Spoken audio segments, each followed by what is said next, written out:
Welcome to this overview of qualitative research methods.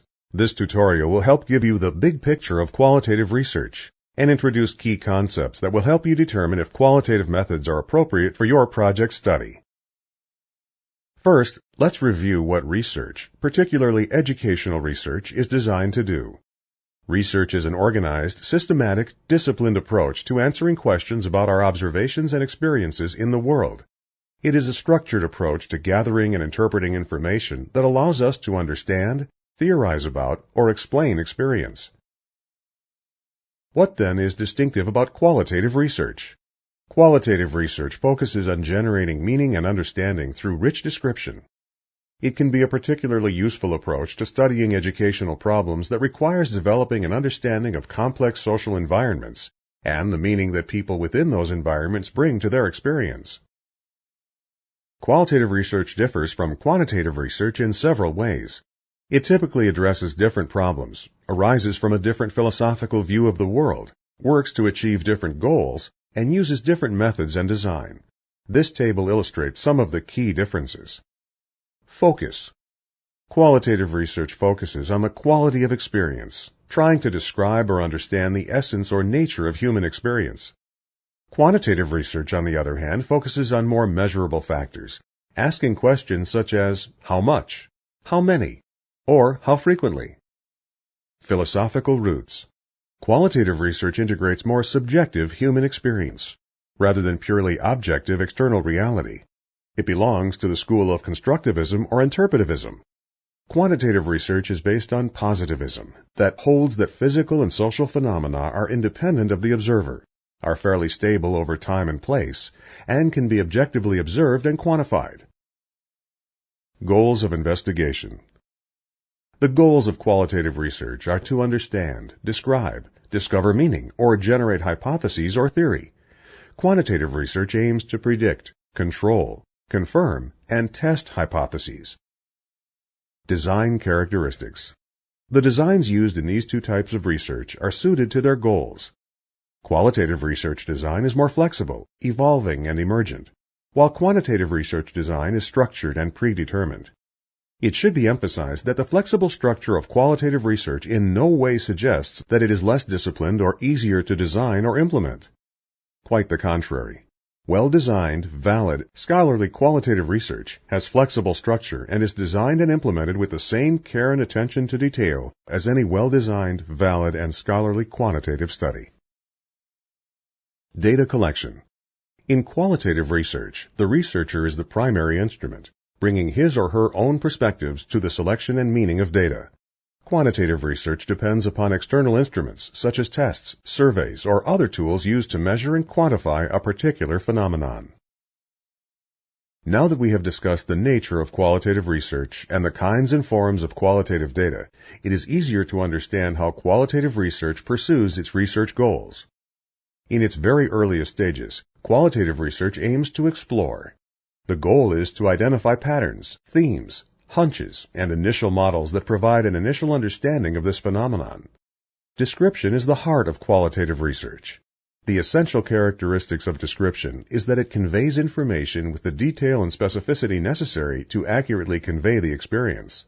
Ultimately, qualitative research strives to produce meaningful interpretations of events and phenomena. With interpretation, the goal is to make sense of what goes on, to reach out for understanding or explanation. Through exploration, description, and interpretation, the qualitative researcher arrives at a complete understanding of a phenomenon in a particular setting or context. Case studies explore a program, an event, an activity, a process, or one or more individuals in depth.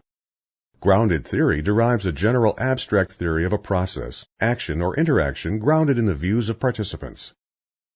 Ethnography studies an intact cultural group in a natural setting over a prolonged period of time. Phenomenology identifies the essence of human experiences. Narrative approaches study the stories that individuals provide about their lives and experiences. Methodologies come out of different social sciences.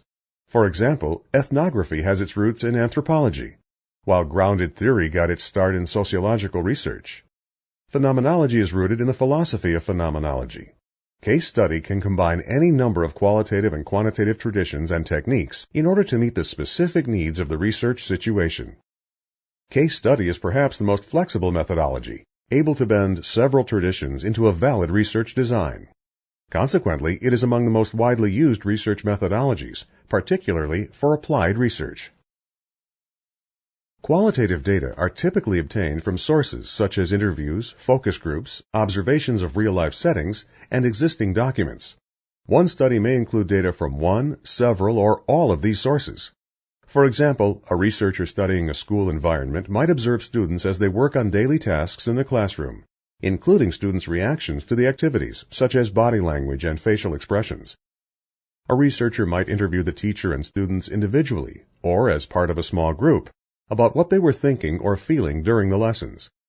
She may also examine documents such as student work samples and lesson plans to paint a holistic picture of the educational experience. As you plan your research study, you must create a justification for your data collection methods in order to explain why the methods you propose are the most appropriate and most effective way to understand the phenomenon or focus of your study. Before you collect any data for your study, you must receive approval from Walden's Institutional Review Board, or IRB. Visit Walden University's IRB website in order to make sure that you obtain the proper permissions to collect and use data. Qualitative data analysis follows three basic steps. First, the researcher prepares and organizes the data. This could include transcribing interview notes, organizing field notes from observations, or ensuring all documents to be included in the analysis are present and available. Second, the researcher reduces the data by identifying themes, coding data elements, and creating categories. Finally, just as quantitative data must be presented in tables or figures, qualitative data can be presented in narrative form, tables, or visual diagrams. In qualitative research, the data analysis process is flexible and designed to meet each study's needs, but also follows an established protocol and relies on rigorous methodological approaches. The processes of analysis and preparing results are not distinct steps, but are interrelated and often occur simultaneously. In qualitative research, validity is the extent to which the data and the interpretation of the data are credible. Qualitative researchers use different terms to refer to validity. Maxwell uses validity. Lincoln and Guba use trustworthiness, and Creswell uses validation. In addition, these authors use other related subterms. It is important for students to use one recognized author to define all relevant terms for validity. For instance, Lincoln and Guba use 4 additional terms to specify different aspects of trustworthiness: credibility, transferability, dependability, and confirmability. As with any research approach, the researcher must take steps to ensure the validity or accuracy of the research findings. In qualitative research, validity is the extent to which the data and the interpretation of the data are credible. Creswell identifies 8 different strategies used by qualitative researchers to ensure the validity of their findings. Prolonged engagement and persistent data gathering ensure that the researcher does not draw conclusions based upon an isolated idiosyncratic experience with the phenomenon.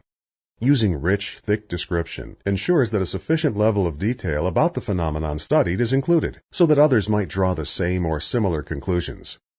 Triangulation refers to using multiple data sources in order to build up a complete picture of a phenomenon. Member checking allows the researcher to present the study's findings or conclusions to the original participants, so they can comment on whether they believe their perspectives are accurately portrayed. Presenting negative or discrepant information acknowledges observations or findings that run contrary to the study's key themes. Clarifying one's biases as a researcher similarly acknowledges those preconceptions or biases that will inevitably color the study's conclusions.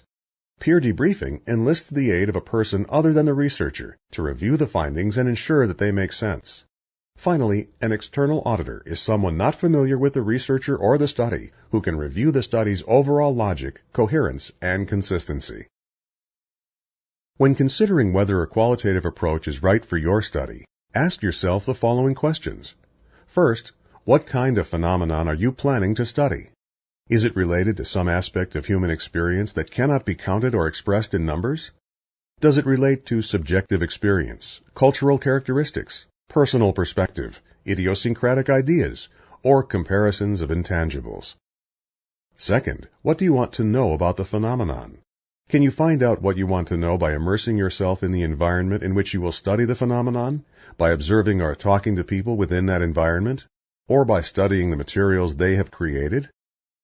Third, why are you doing the study? Are you interested in interpreting, generating meaning, and gaining a holistic view of a phenomenon, rather than in comparing, measuring, or quantifying a phenomenon? If you answered positively to these questions, qualitative research may be the right choice for your study. Qualitative research is a powerful method of studying the implicit as well as the explicit. It accomplishes this by focusing on personal perceptions of the world and the experiences of people as they construct the reality in which they live. Because of these characteristics, qualitative research can be a powerful tool for social change.